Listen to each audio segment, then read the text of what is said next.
I always say the Japanese ethic with the Western American mindset. If you put it just right, you can put that electricity between two cultures to work. Stephen Globus has achieved a massive space of balance and tranquility. He's constructed a tea house that seems miles away, but is actually in the heart of one of the busiest cities in the world. Just outside Union Square, hidden in plain sight. It's open to the public, but at the same time, it's not really open to the public.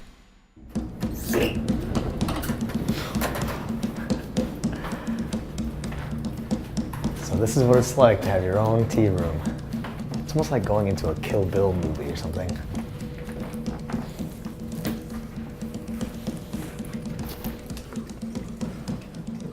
David, please be my guest. Thank you.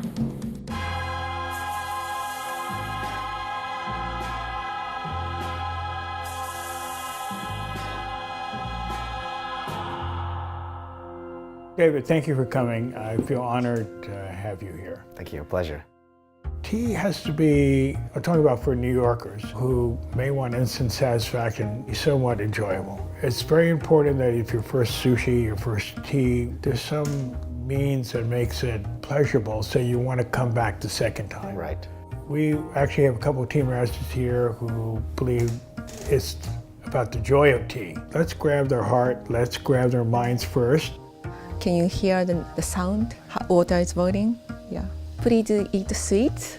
It's a little crunchy because green tea is a little bit bitter, and then sweet is of course sweet, but it makes good harmony, sweet and bitter. What was the goal of opening this, and have you reached that goal? A real tea house in New York, that study of tea could be facilitated. Mm-hmm. The current goal is a place where cultural dialogue between Japanese and, I'd like to say, New York can come together and maybe create something in between. Thank you, Keiko-san. And David, please excuse me.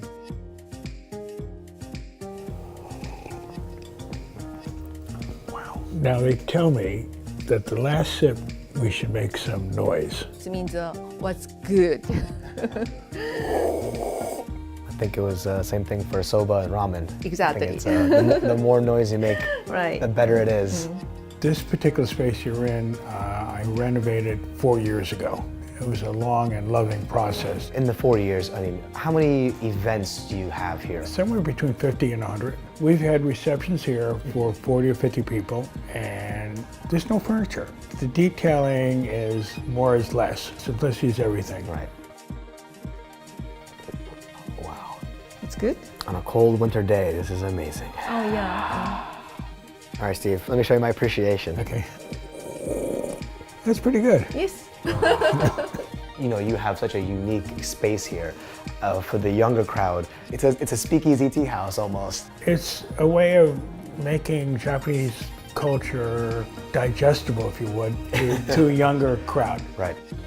How to entertain the guest is the most important. Many people think tea ceremony is very like too much rules, but it's not only like just beautiful. It's with function. Everything has a meaning. I'm lucky to be at the age and, you know, in a good time right now that sushi has become extremely popular and the language barrier kind of just goes away. I think tea is maybe one of the last to evolve because it's not a high-end food, it's not alcohol-based, it's not a party thing.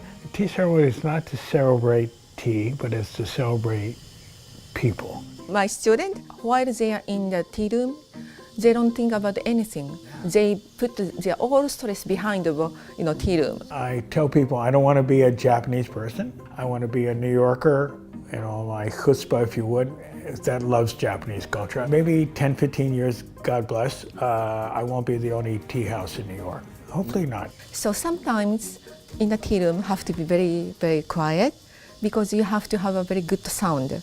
For example, you can hear this sound, hot water boiling, and then end of the tea ceremony, I will add fresh water. Sound changes. I love this moment.